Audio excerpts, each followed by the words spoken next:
चलिए नेक्स्ट हम लोग बात करेंगे कंसेप्ट ऑफ मास के बारे में।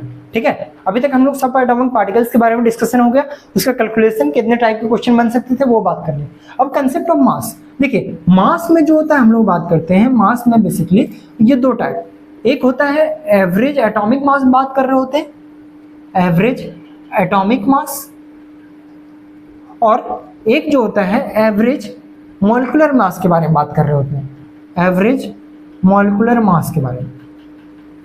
ठीक है, average atomic mass, average molecular mass, पहले इसको डिस्कस करते हैं, उसके बाद फिर इसको अगर लिखेंगे तो एवरेज एटॉमिक मास, इसको लिखेंगे तो average molecular mass. Okay, AMMAA। ठीक है, अब देखिए मास, अब सबसे पहले आता है एटॉमिक मास। जैसे कि क्लोरीन का अगर मास लेते हैं हम लोग तो 35.5 लेते हैं। ठीक है, 35.5, ये 0.5 ये किस चीज से क्यों आ रहा है, फ्रैक्शन में पॉइंट में क्यों आ रहा है आंसर, तो पॉइंट ये क्या चीज को डिनोट कर रहा है, तो देखिए एक एलिमेंट का अगर मान लेते हैं कोई एलिमेंट है, इसका आइसोटोप्स होता है, आइसोटोप्स। अब सबसे पहले आता है कि आइसोटोप्स क्या है, आइसोटोप्स। ठीक है, आइसोटोप क्या है, आइसोटोप्स क्या होता है, तो किसी भी एलिमेंट का आइसोटोप्स उसको बोलते हैं जिसका कि एटॉमिक नंबर सेम हो, एटॉमिक नंबर सेम हो लेकिन मास नंबर डिफरेंस होगा, मास नंबर डिफरेंस होगा। मतलब मान लेते हैं अगर क्लोरीन का बात करते हैं तो क्लोरीन का अगर देखेंगे तो क्लोरीन का दो आइसोटोप्स है, जैसे कि क्लोरीन 17, एक दूसरा भी क्लोरीन जिसका भी एटॉमिक नंबर 17 है, लेकिन इसका मास 35 आएगा, इसका मास नंबर 37 आएगा।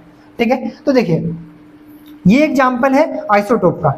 ठीक है, इसमें क्या देख रहे हैं कि एटॉमिक नंबर दोनों क्लोरीन है, दोनों का एटॉमिक नंबर सेम है लेकिन दोनों का मास नंबर डिफरेंस है।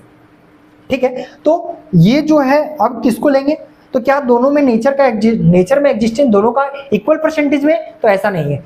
नेचर में जो इक्वल परसेंटेज में नहीं होता है बल्कि किसी एक का हो सकता है, किसी आइसोटोप्स का परसेंटेज ज्यादा हो सकता है, किसी का कम हो सकता है। ठीक है, इक्वल परसेंटेज में नहीं होता है, 50-50%, दो आइसोटोप है तो 50-50 ऐसा नहीं है। ठीक है, तो हम लोग जो बेसिकली बात कर रहे होते हैं ना वो एवरेज बात कर रहे होते हैं, मींस जो आइसोटोप है उसका मास का एवरेज। ठीक है, मींस ये अगर आइसोटोप से इसका मास नंबर, इसका मास जितना आइसोटोप से उसका एवरेज बात कर रहे होते हैं। ठीक है, तब जाके निकल के आता है 55.5।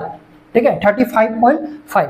ठीक है, अब देखते हैं इस पे क्वेश्चन करेंगे तो ज्यादा समझ में आएगा। एक जनरल पहले इसको निकाल लेते हैं कि अगर इसका एवरेज एटॉमिक मास का क्या फॉर्मूला होगा, ये पहले निकालते हैं।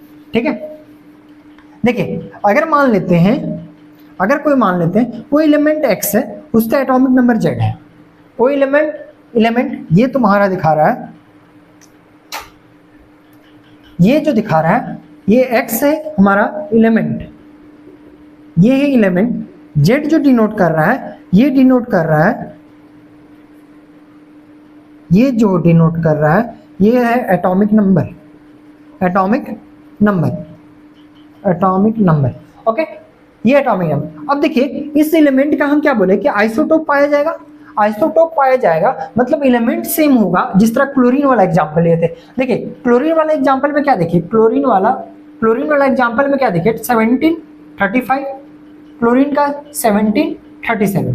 देखिए इसी चीज को यहाँ देखेंगे, कोई एलिमेंट x है उसका एटॉमिक नंबर सेम है, एटॉमिक नंबर सेम होगा मतलब एटॉमिक नंबर ये होगा, कोई एलिमेंट जिसका भी एलिमेंट इसका भी सेम होगा, लेकिन यहाँ मास नंबर डिफरेंस होगा। मास नंबर मान लेते हैं इसका A1 है, मास नंबर मान लेते हैं इसका A2 है। यहाँ तक कोई दिक्कत? जैसे कि इस एग्जांपल में अगर इसमें फिट करके देखें तो ये X जो है वो क्या है क्लोरीन, इसका एटॉमिक नंबर 17, लेकिन देखिए A1 A2 जो होगा वो 35 और 37 दोनों अलग है, तो ये आया। तो इस तरह का अगर दो आइसोटोप पॉसिबल है तो एवरेज एटॉमिक मास जो होगा वो क्या होगा, तो मान लेते हैं कि इसका नेचर में एग्जिस्टेंस जो है वो x%, कितना है x%। अगर ये x% है, अगर ये दो आइसोटोप पाया जा रहा है इस एलिमेंट का, तो कितना होगा, ये 100 - x होगा, 100 - x% होगा या नहीं होगा बताइए जरा, इसको देखिए 100 - x होगा। ठीक है, अब अगर 100 - x होगा, ठीक है, तो यहां से देखिए कैसे इसको मिटाते हैं, तो इसको हम लोग अगर लिखेंगे, इसको जरा देखिएगा, इधर से आ जाते हैं, एवरेज एटॉमिक मास जो होगा इसका परसेंटेज, ठीक है, इनटू इसका मास नंबर, मतलब A1 इंटू एक्स परसेंटेज, मतलब कितना, ठीक है। दूसरा इसका मास नंबर मतलब A2, मतलब और इसका एग्जिस्टेंस कितना होगा 100 माइनस एक्स परसेंटेज, ठीक है। और दोनों का परसेंटेज जितना है उसको जोड़ देंगे, तो एक्स परसेंटेज और 100 माइनस एक्स परसेंटेज दोनों को जोड़ो तो 100 एक्स परसेंटेज प्लस एक्स, और ये 100 माइनस एक्स है, तो अगर काटेंगे तो ये 100, मतलब ये 100 आएगा, ठीक है। तो ये ऐसे निकालते हैं हम लोग। क्या करते हैं, अगर जितना आइसोटोप्स है, ये चीज ये क्वेश्चन से करवाएंगे अभी तो ज्यादा समझ में आएगा, ठीक है। ये क्वेश्चन से करवाएंगे तो ज्यादा समझ आएगा। एवरेज एटॉमिक मास का क्या फॉर्मूला होगा, तो देखिए सिंपल था, कोई एलिमेंट एक्स है, उसका दो आइसोटोप पॉसिबल है। एक आइसोटोप वो होता है जिसका कि एटॉमिक नंबर सेम होता है, एटॉमिक नंबर मैंने सेम रखा है यहाँ, और जिसका कि मास नंबर डिफरेंस हो मतलब A1 है और A2 दोनों अलग अलग है। इसका परसेंटेज नेचर में एग्जिस्टेंस एक्स परसेंटेज है, तो इसका 100 माइनस एक्स परसेंट। अगर ये 10% पाया जा रहा है तो ये 90% पाया जाएगा। ये अगर 20% पाया जा रहा है तो इसका 80% पाया जाएगा, अगर दो आइसोटोप पॉसिबल है तो, ठीक है। अब यहाँ एवरेज एटॉमिक मास कैसे निकलेगा, तो एवरेज एटॉमिक मास निकलेगा A1 इंटू एक्स परसेंटेज, मतलब जितना मास नंबर है उसका परसेंटेज क्या है, मतलब इस तरह का स्पेसिस जो है इसका एक्स परसेंटेज इंटू A2, जितना A2 इंटू कितना इसका परसेंटेज है, तो इसको कर देंगे, बाकी दोनों का परसेंटेज को जोड़ देंगे, ठीक है। जितना परसेंटेज दिया हुआ है इसको जोड़ देंगे, ठीक है। तो यहां से आएगा ये वाला। यहां तक कोई दिक्कत, एवरेज एटॉमिक मास नहीं, ये तो जनरल हो गया, ये जनरल हम बात किए, ठीक है। अब हम अगर बात करते हैं क्वेश्चन के थ्रू बात करते हैं, ठीक है। इसको उतार लीजिए, हो गया, ठीक है। इसको अगर क्वेश्चन से बात करते हैं हम लोग, ठीक है, क्वेश्चन से अगर बात करेंगे तो मान लेते हैं कोई आयरन है, आयरन का स्पीसीज है, ठीक है, आयरन, इसका जो है वो 3 आइसोटोप्स है, 3 आइसोटोप है। एटॉमिक नंबर आयरन का 26, तो एटॉमिक नंबर तो चेंज नहीं होगा, ठीक है, लेकिन मास नंबर डिफरेंस होगा। एक का मान लेते हैं 57, एक का मान लेते हैं 56, एक का मान लेते हैं 54, ठीक है। और अगर इसका अगर 5% अगर एग्जिस्टेंस है, इसका अगर 95% एग्जिस्टेंस है, और इसका अगर 5% एग्जिस्टेंस है, तो बताइए एवरेज एटॉमिक मास इस आयरन का क्या है, ठीक है। क्या बोले क्वेश्चन, कोई एक्स एलिमेंट मतलब आयरन कोई एक एलिमेंट है जिसका 3 आइसोटोप पाया जाता है नेचर में, उसका आइसोटोप मतलब जिसका कि एटॉमिक नंबर सेम हो, एटॉमिक नंबर 26, लेकिन मास नंबर डिफरेंस हो मतलब 54, 56, 57 डिफरेंट है, ठीक है। और इसका नेचर में एग्जिस्टेंस इस तरह का वाले स्पीसीज का एग्जिस्टेंस 5% है, इसका 95% पाया जा रहा है और ये 5% पाया जा रहा है। तो बताना है एवरेज एटॉमिक मास इस आयरन वाले स्पीसीज का क्या होगा, बताइए।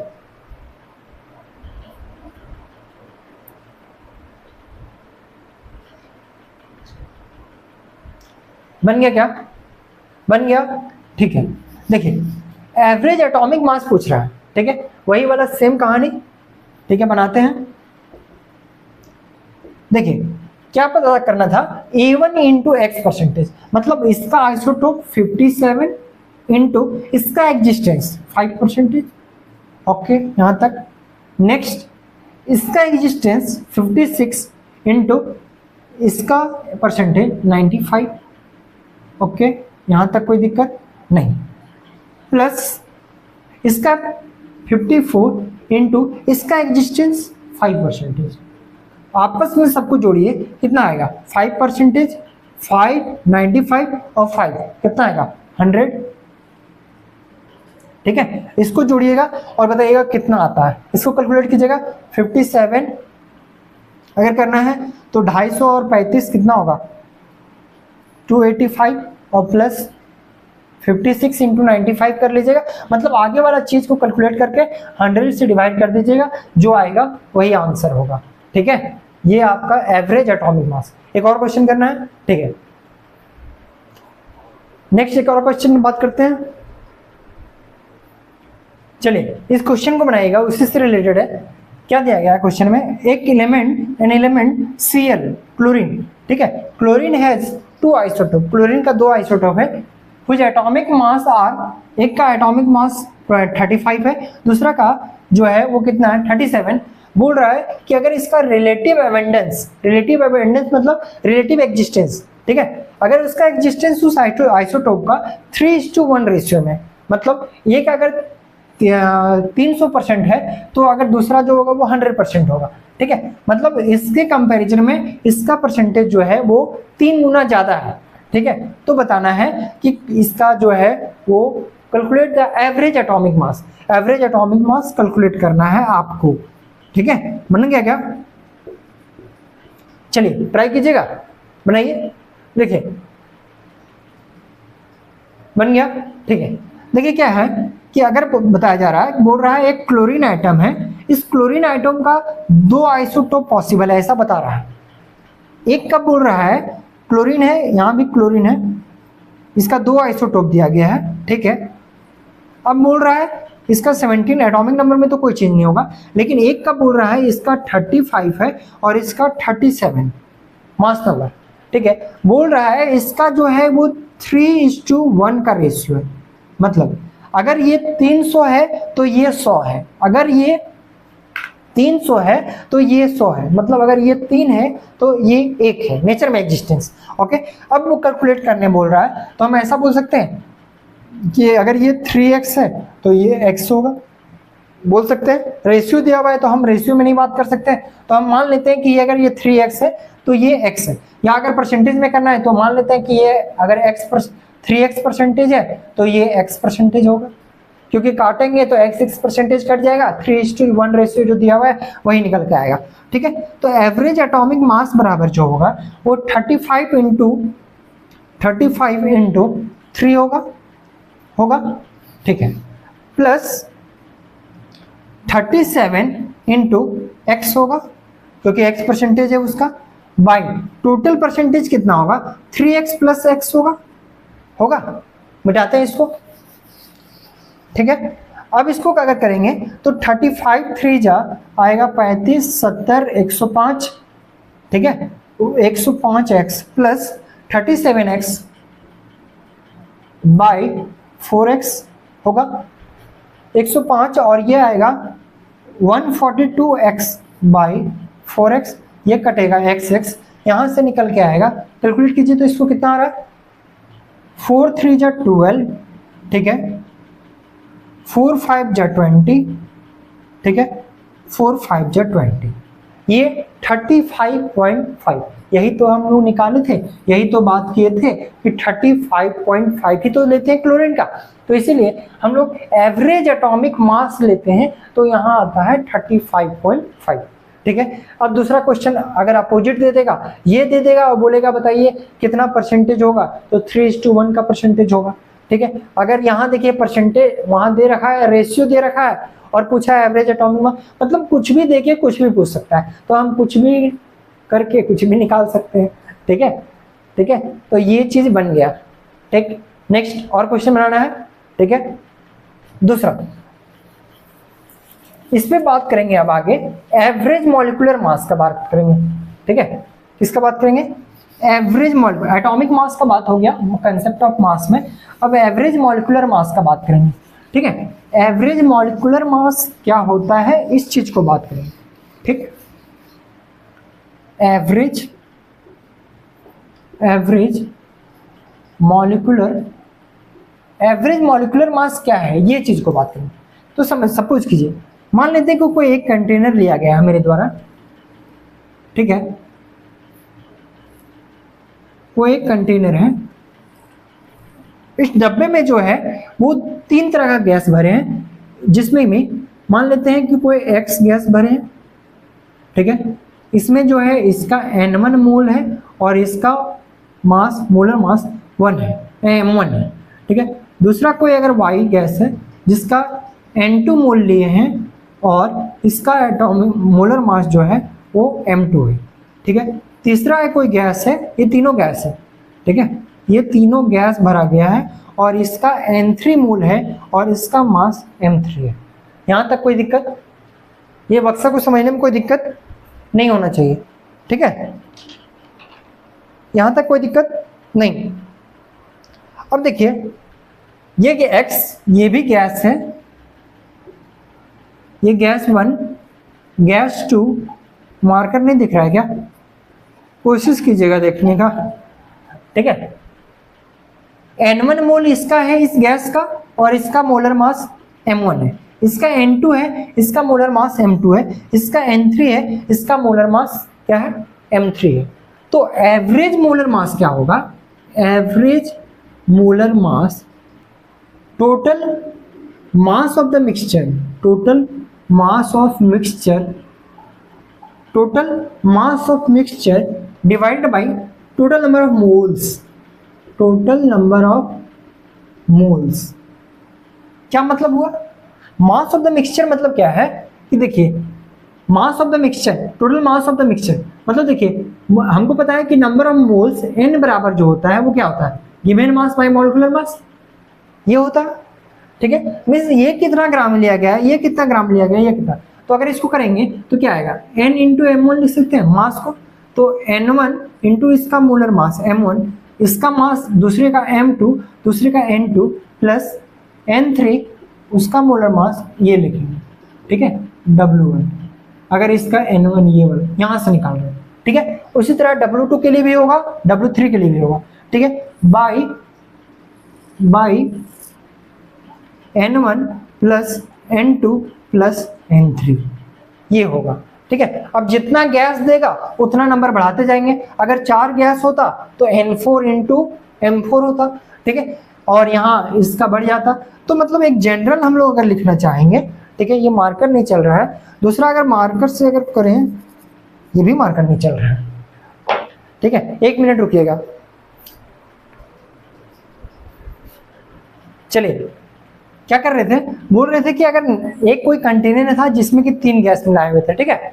अब मान लेते अगर 4 गैस 5 गैस कितना भी गैस हो सकता है, तो उसको अगर निकालना होगा, एवरेज मॉलिक्यूलर मास निकालना होगा, तो क्या करेंगे? इसमें बढ़ाते जाएंगे, N4 इंटू M4 करेंगे, यहाँ फिर N4 आ जाएगा।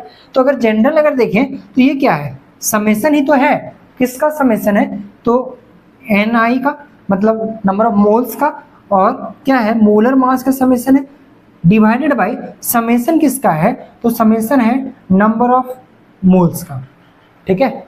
ये जनरल है। इसको अगर लिखें, नीचे कट रहा होगा तो देख लीजिएगा इधर, ठीक है? इधर लिख दे रहे हैं। तो एवरेज मॉलिक्यूलर मास जो होगा वो इक्वल होगा summation of Mi into Ni divided by summation of Ni।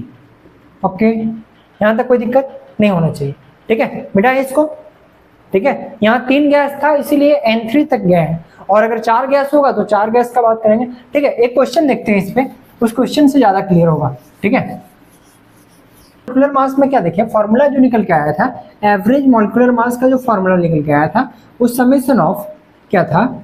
Mi मतलब मॉलिक्यूलर मास जितना दिया हुआ है into Ni divide by summation of moles का समेसन, ठीक है? ये निकल के आया था एवरेज मॉलिक्यूलर मास का फॉर्मूला, ठीक है?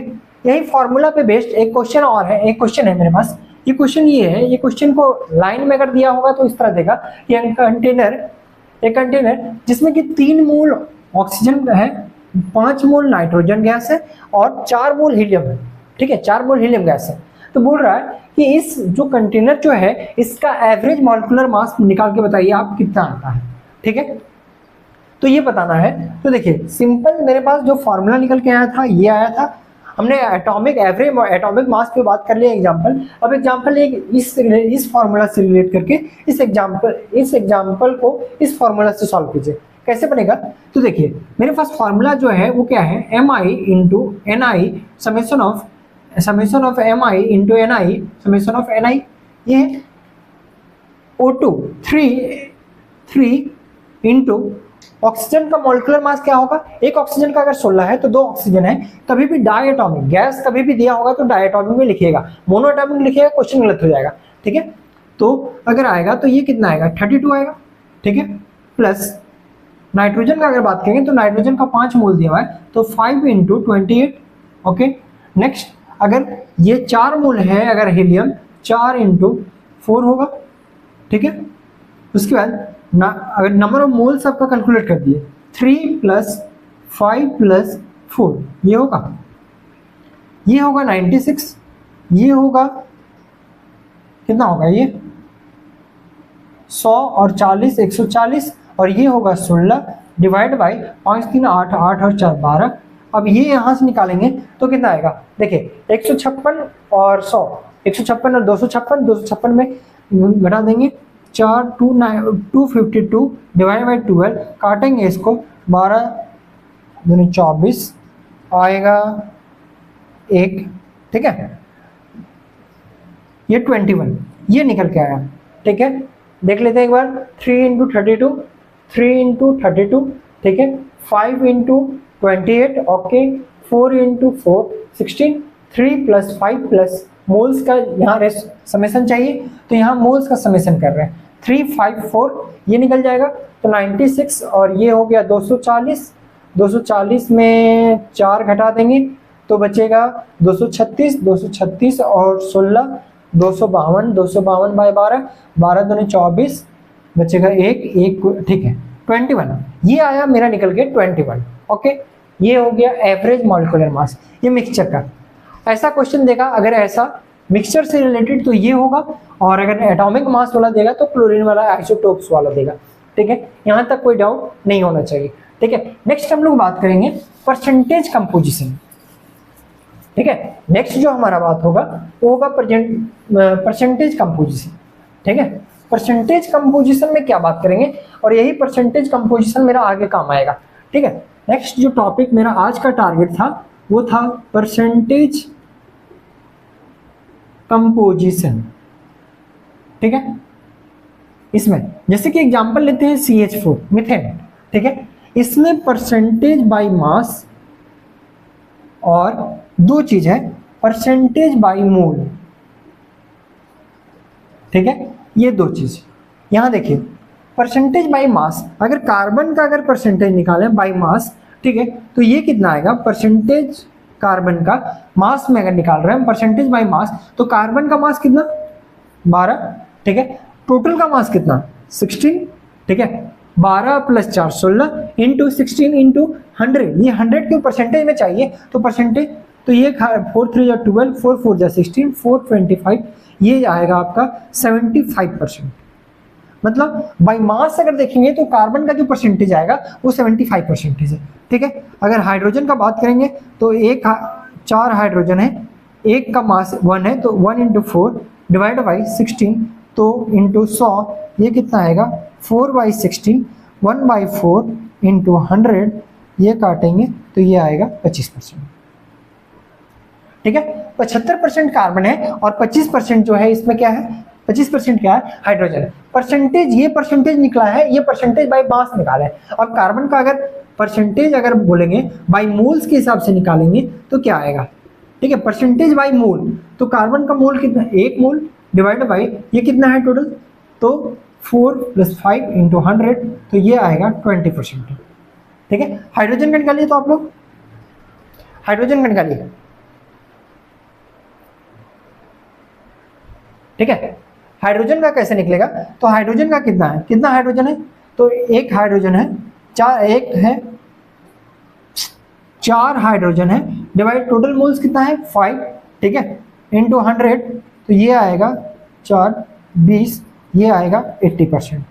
देखिए 80 और 20 कितना हो गया 100%, 100% में 20% जो है बाई मोल के से देखेंगे CH4 में, तो ये हमारा दिखेगा कि ये 20% आ रहा है कार्बन का, बाई मोल्स, परसेंटेज बाई मोल ले रहे हैं, ठीक है। और 80% जो है वो क्या है, 80% क्या है हमारा हाइड्रोजन है, ठीक है। यही परसेंटेज कंपोजिशन आगे काम आएगा हमारा, और इस पे बात करेंगे। अब नेक्स्ट हमारा जो है बहुत ही इंपॉर्टेंट आगे का टॉपिक स्टार्ट होगा, वो होगा एम्पेरिकल फार्मूला और मॉलिक्यूलर फार्मूला, ठीक है। चलिए इसको मिटाते हैं, और एम्पेरिकल फार्मूला और मॉलिक्यूलर फार्मूला, ये सब चीजें अभी तक सिंपल था, और सिंपल में जितने क्वेश्चन बन सकते थे वो कर लिए हम लोग, ठीक है।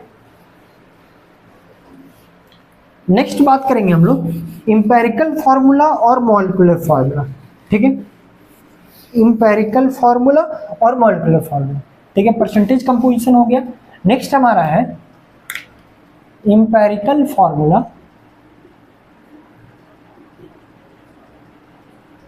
And molecular formula,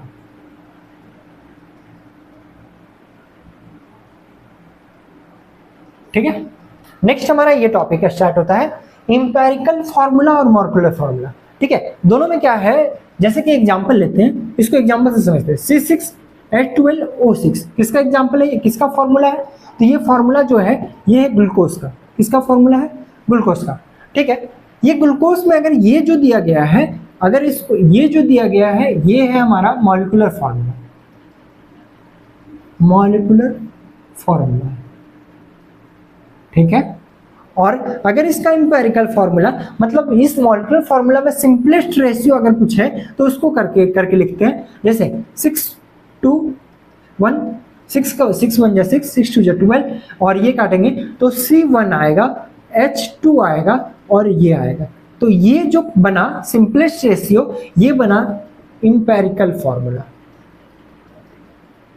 empirical formula, ठीक है। क्या बना, इंपेरिकल फॉर्मूला। तो अब बात आता है कि अगर डाटा अगर कुछ गिवन है उससे हम लोग कैसे इंपेरिकल फॉर्मूला निकालेंगे और फिर या फिर कैसे मॉलिक्यूलर फॉर्मूला निकालेंगे, ठीक है। अब हमारा बात इस पे होगा।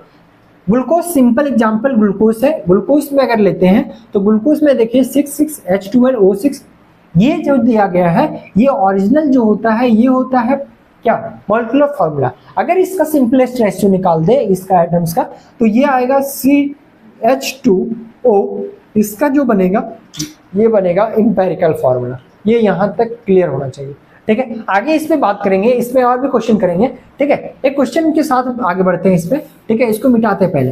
देखिए मॉलिक्यूलर फॉर्मूला अगर सिंपल अगर लिखे तो मॉलिक्यूलर फॉर्मूला जो होता है वो इंपेरिकल फॉर्मूला इंटू n होता है, मॉलिक्यूलर फॉर्मूला इंटू n होता है। अब ये n क्या है, जैसे इंपेरिकल फॉर्मूला मेरे यहाँ से सिंपल इसी एग्जांपल समझते हैं, तो इसका इंपेरिकल फॉर्मूला CH2O आया, ठीक है। इसमें अगर हम लोग n इसमें मल्टीप्लाई किए, अगर 6 मल्टीप्लाई करेंगे तो देखिए तो यही बन जाएगा C12H12O6 बना, यही चीज। अगर ये चीज 6 मल्टीप्लाई किए तो ये क्या था, इंपेरिकल फॉर्मूला ही तो है, और ये क्या है, कोई नंबर है जिससे कि सिंपलेस्ट रेशियो बनाया गया था, ठीक है। तो ये चीज होता है। तो अब ये n कैसे निकलेगा, तो n जो होता है वो होता है molecular formula mass of molecular formula mass, molecular मास ये दिया रहेगा और given divide by empirical mass, ठीक है।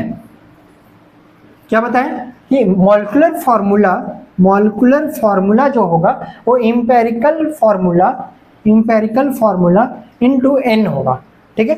अब n जो होगा वो होगा molecular mass divide by empirical mass. जैसे कि एग्जांपल इसको उल्टा समझते हैं, इसको उल्टा कैसे समझे, तो C6H12O6 मॉलिक्यूलर फॉर्मूला था, काट के किए तो CH2 बना, और ये हमारा ऐसा था, ठीक है। अगर हम इसमें 6 मल्टीप्लाई कर देते हैं तो फिर से मेरा ग्लूकोज का मॉलिक्यूलर फॉर्मूला बन जाता है। तो यहाँ मल्टीप्लाई क्या कर रहे हैं, 6, यही 6 क्या है, n है। n क्या होगा, तो molecular formula molecular mass divide by empirical mass. निकाल के अगर देखना चाहेंगे तो निकाल लीजिए। मॉलिक्यूलर मास इसका आता है 180 divide by empirical mass. Empirical mass क्या आएगा इसका, इंपेरिकल फॉर्मूला ये था तो 12 और प्लस 2, ठीक है। और ऑक्सीजन का कितना, 16, 12 और 2 14, 14 और 16 कितना हो जाएगा, 30 से कट जाएगा, ये आएगा 6। देखिए निकल के आएगा।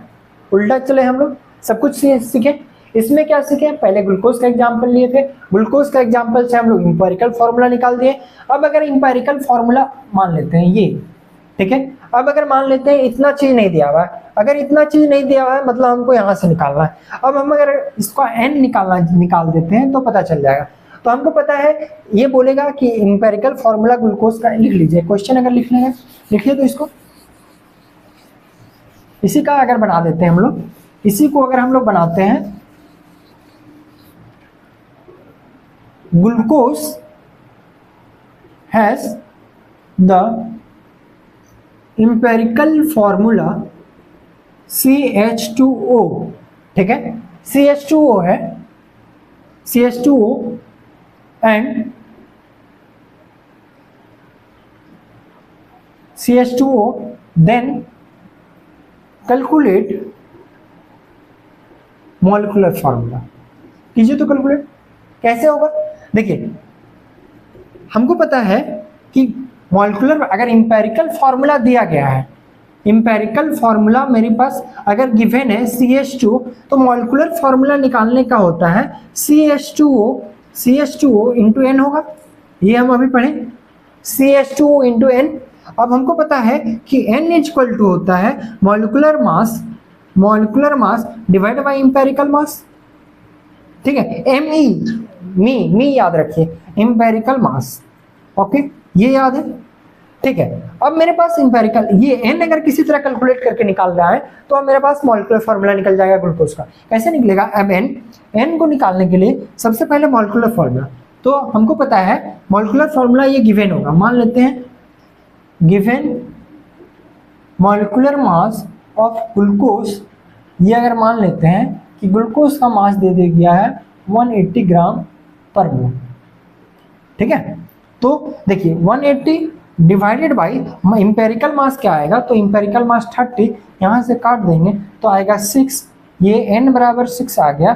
तो मॉलिक्यूलर फार्मूला निकालने का सिंपल होगा तरीका, empirical formula CH2O into n जो निकाले 6, तो ये बनेगा C6H12O6। समझ में आ गया, समझ में आ गया, ठीक है।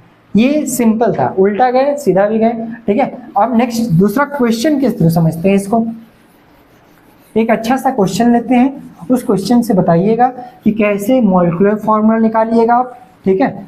मॉलिक्यूलर फार्मूला निकाल के इंपेरिकल फार्मूला से मॉलिक्यूलर फार्मूला, ओके, ठीक है, बताते हैं। चलिए ये जो क्वेश्चन दिया हुआ है इसमें समझना है कि सबसे पहले इसमें निकालना है मॉलिक्यूलर फार्मूला क्या होगा, ठीक है। देखिए सिंपल अगर देखना चाहेंगे मॉलिक्यूलर फार्मूला का डेफिनेशन, तो actual formula representing A molecules. Example में अगर लिखना है तो ग्लूकोज का लिख लीजिए, ग्लूकोज का एक्चुअल फार्मूला क्या है C6H12O6। अगर इसका empirical formula simplest formula of the compound, simplest formula अगर निकालेंगे तो इसका इंपेरिकल फार्मूला ग्लूकोज का जो आएगा वो ग्लूकोज का आता है, वो आता है CH2O, ये हो गया, ठीक है। उससे रिलेटेड एक क्वेश्चन है, इससे समझिए, इसमें कार्बन का जो बाई मास, अभी 2 परसेंटेज बताए थे, एक परसेंटेज बाई मास बताए थे, एक परसेंटेज बाई मोल बताए थे। तो परसेंटेज बाई मास जो है वो दिया हुआ है 39.9% कार्बन का, ओके। हाइड्रोजन का दिया हुआ है 6.7%, ठीक है, और ऑक्सीजन का दिया हुआ है 53.28%, ठीक है। बोल रहा है क्वेश्चन क्या, determine the molecular formula of the compound if the molecular mass is 180 AMU। बोल रहा है कि मॉलिक्यूलर मास अगर 180 है तो बताइए कि इसका जो है वो क्या है, मॉलिक्यूलर फार्मूला क्या है, बनेगा क्या, बनेगा, ट्राई कीजिएगा, ट्राई कीजिए। पहले ये तो लिख लिया होगा, मिटा देता है।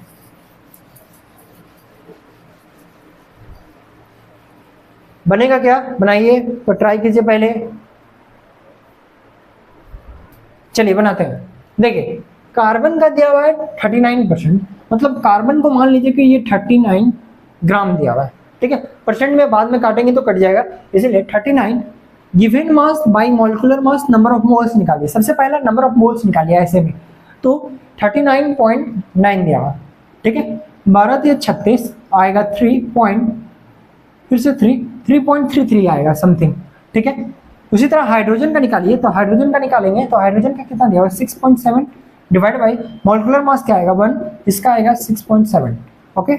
नेक्स्ट क्या दिया हुआ है ऑक्सीजन का गिवन मास कितना है 53.28 divide by molecular mass oxygen का 16, ये आएगा 1648 3, तो 3.33, इसका भी सेम आएगा, ठीक है।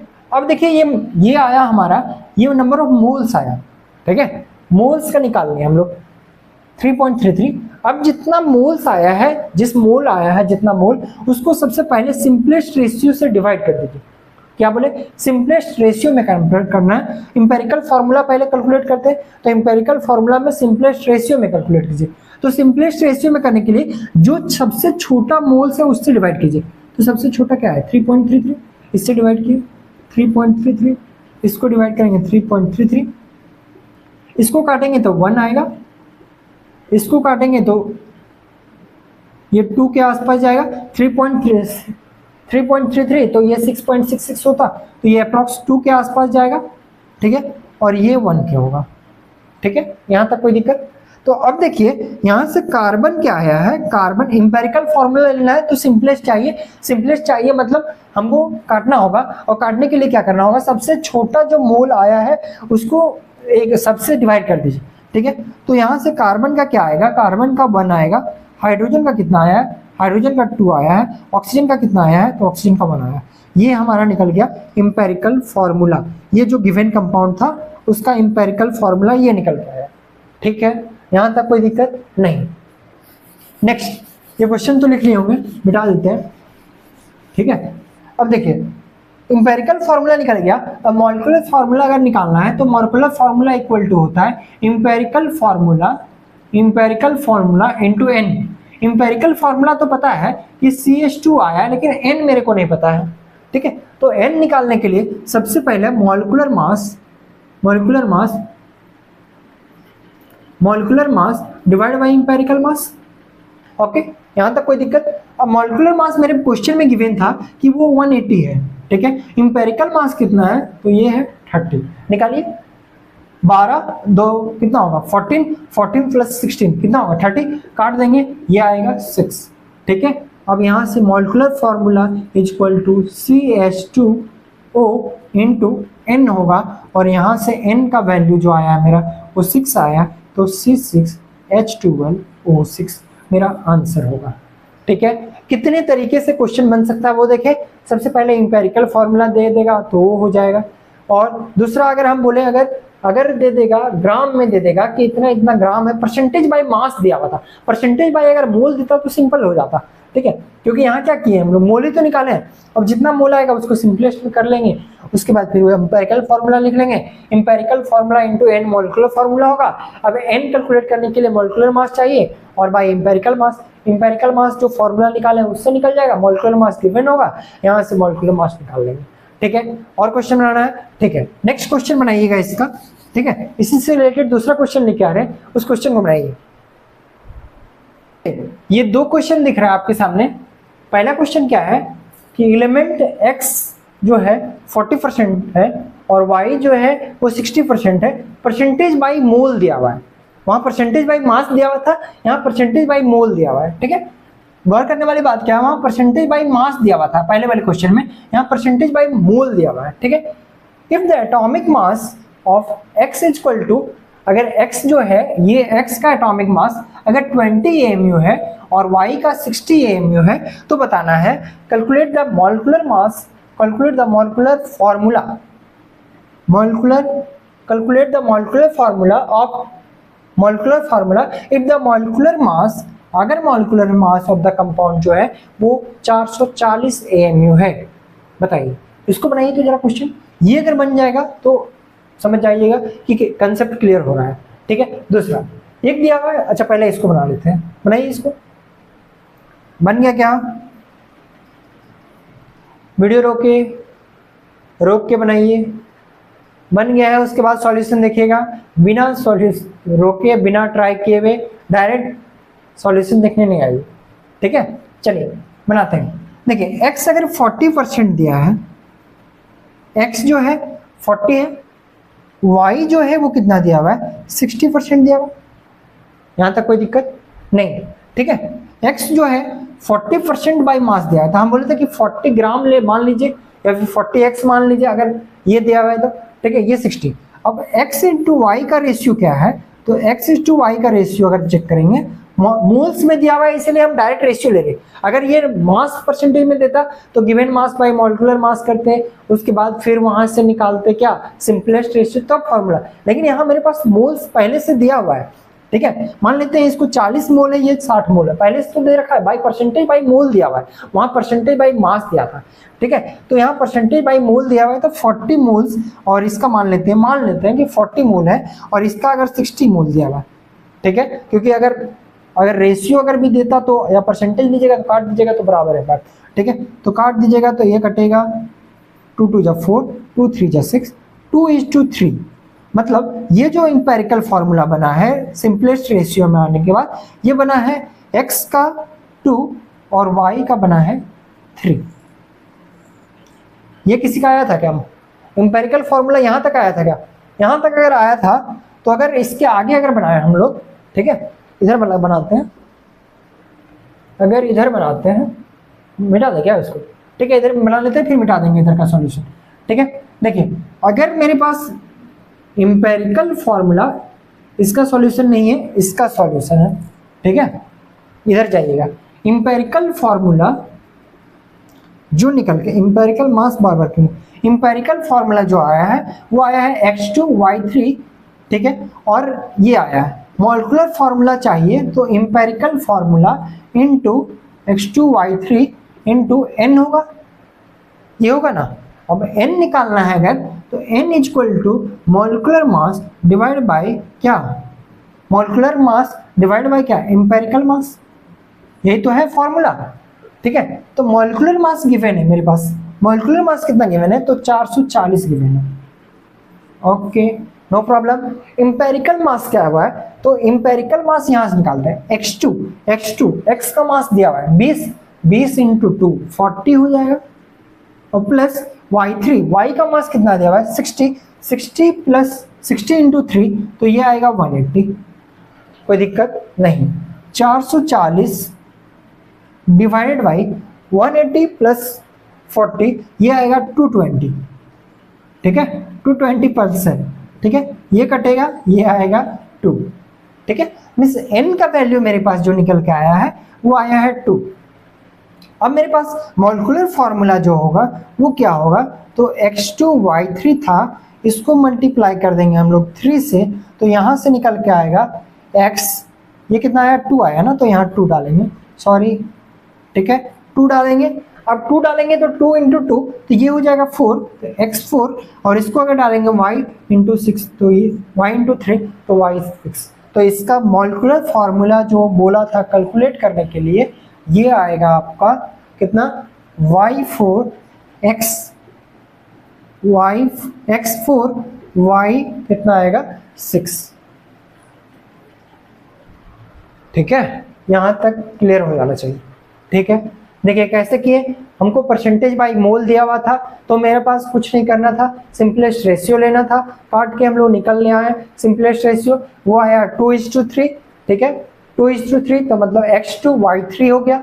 अब हमको पता है कि इंपेरिकल फॉर्मूला निकला है, इंपेरिकल फॉर्मूला में अगर n को मल्टीप्लाई कर देंगे तो मॉलिक्यूलर फॉर्मूला निकल जाएगा, और मॉलिक्यूलर फॉर्मूला निकालने के लिए अब n निकालना, तो n निकालने के लिए molecular mass by empirical mass, molecular mass मेरे पास 440 गिवन है, और यहाँ से इंपेरिकल मास निकालना है तो x2 है, तो x का वैल्यू कितना दिया हुआ था, इसका मास दिया हुआ है 20, तो 20 इंटू 2 40, और y3 कितना दिया हुआ है तो y का दिया हुआ है 60, तो 60 इंटू 3 180, काट देंगे तो ये आएगा x4 y6।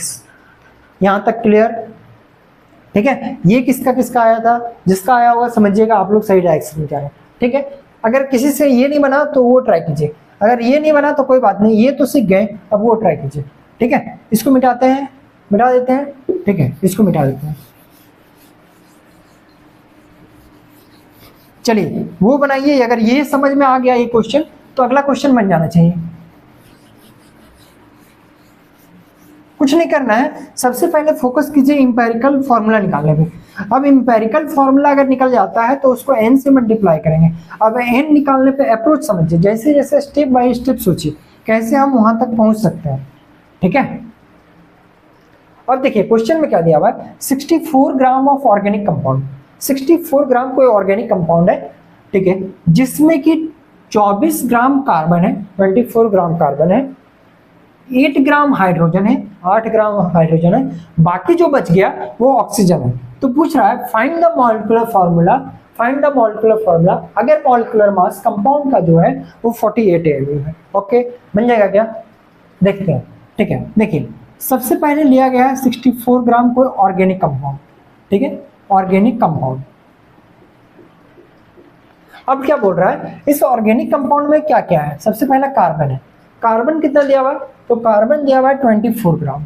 ओके, कोई दिक्कत नहीं, ठीक है। हाइड्रोजन जो दिया गया है वो दिया गया है 8 ग्राम, तो 24 और 8 कितना हो गया, 32 हो गया, ठीक है। अब बोल रहा है बाकी जो है वो ऑक्सीजन है, बाकी जो है ऑक्सीजन है, और बाकी कितना 24 और 8 कितना हो गया 32, 32 में, और टोटल कितना था 64, तो मतलब बचा कितना, इतना ही तो बचा,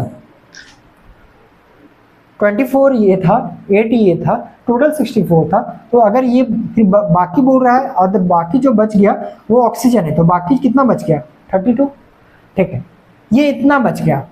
अब मेरा कंसेप्ट क्या है कि सबसे पहले मोल निकलेगा, और मोल का हम लोग सिंपलेस्ट रेशियो ले लेंगे, उससे निकलेगा एम्पिरिकल फॉर्मूला, ठीक है। अब ग्राम है, ये 24 है, given mass by molecular mass, ये आएगा 2, इसका निकालिए दो, 8 बाई क्या आएगा 1, ये 8 आएगा, ये निकालिए दो 32 बाई 16 कितना होगा 2 आएगा, मतलब C2 आया है। अब इसको सिंपलेस्ट और सिंपलेस्ट हो सकता है क्या, हाँ हो सकता है। अब जो छोटा नंबर है उसको उससे डिवाइड कीजिए, डिवाइड किया, 2 से 2 कट जाएगा, 1 आएगा, 2 4 आएगा, इससे कट जाएगा 1 आएगा, मतलब सिंपलेस्ट रेशियो। पहले मोल्स निकाले, मोल्स निकालने के बाद मोल्स का सिंपलेस्ट रेशियो नहीं है, तो सिंपलेस्ट रेशियो लेने के लिए क्या करना होगा, जो सिंपल छोटा नंबर आया है उससे पूरे को डिवाइड कर दिए सबको, ठीक है। तो 1 4, मतलब यहाँ कार्बन जो है वो 1 है, हाइड्रोजन जो है वो कितना है 4 है, और ऑक्सीजन जो है वो कितना है 1 है। मतलब ये जो निकल के आया है, ये निकल के आया है मॉलिक्यूलर एम्पिरिकल फॉर्मूला। मेरा बात यहाँ अभी नहीं बना है, बात मेरा यहाँ नहीं बना है, हमको पहुंचना है मॉलिक्यूलर फॉर्मूला तक, ठीक है। अब मॉलिक्यूलर फॉर्मूला जो होगा वो होगा एम्पिरिकल फॉर्मूला इनटू एन, ठीक है। ये तो निकाल लिए हैं, अब एन निकालने पे फोकस करते हैं। तो n is equal to molecular mass divide by empirical mass. Molecular mass मेरे पास गिवन है क्या, गिवन है, मॉलिक्यूलर मास गिवन है कंपाउंड का, वो गिवन है 48, ठीक है। अब एम्पिरिकल मास क्या होगा, तो 12 और 4 16, 16 और इसका कितना 16 32, ठीक है। 12 और 4 16, 16 और ये 16 32,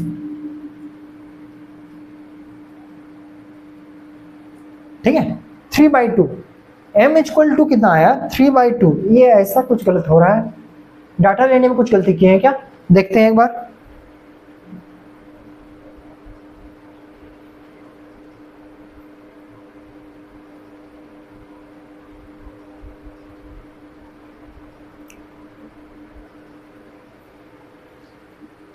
डाटा तो कुछ गलत नहीं लिया गया, ठीक है। सी, ठीक है, इसको मान लीजिए कि ये 64 है, हटाइए इसको, सिंपल काटने पे देखते हैं 64, अगर ये 64 है तो ये कितना आ रहा है, देखिए यहाँ से आएगा 12, यहाँ से आएगा 4, और यहाँ से आएगा कितना 16, ठीक है। 16 और 4 20 32, ठीक है, ये 32। तो n इक्वल टू जो आएगा वो कितना आया 2 आया, n इक्वल टू अगर 2 आ गया है तो अब यहाँ से हम लोग को मॉलिक्यूलर फार्मूला निकालना आसान होगा। मॉलिक्यूलर फार्मूला जो होगा empirical formula into n, empirical formula निकला है CH2O इंटू n जो है वो कितना है 2 है, तो अगर निकालेंगे तो C2H8O2, ये हो गया मॉलिक्यूलर फार्मूला, ठीक है। ये ले लिए, सिंपल ताकि काटने में आसान हो, ताकि बन जाए और बन के ये निकल, ठीक है। ये सिंपल था किस पे, एम्पिरिकल फार्मूला पे करके, ठीक है। और क्वेश्चन बनाना है, देखते हैं।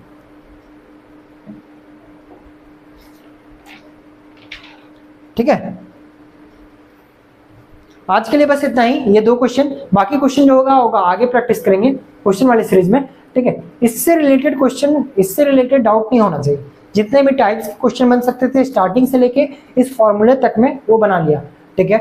अब नेक्स्ट लेक्चर में हम लोग बात करेंगे स्टोइयोमेट्री के बारे में, ठीक है। लिमिटिंग एजेंट क्या हो सकता है और क्या क्या तरह के क्वेश्चन बन सकते हैं, ठीक है। कितने मोल रिएक्ट करेंगे तो कितना मोल का फॉर्मेशन होगा, मतलब सारा जो खेला होगा वो उसके साथ होगा, ठीक है। तो बने रहिए, नेक्स्ट क्लास में बात करेंगे हम लोग आगे की चीज़ों को, ठीक है। क्लास लंबा हो रहा है, ठीक है। तब तक प्रैक्टिस कीजिए, अगर इससे रिलेटेड क्वेश्चन मिलता है कहीं से तो वो प्रैक्टिस कीजिए। Thank you.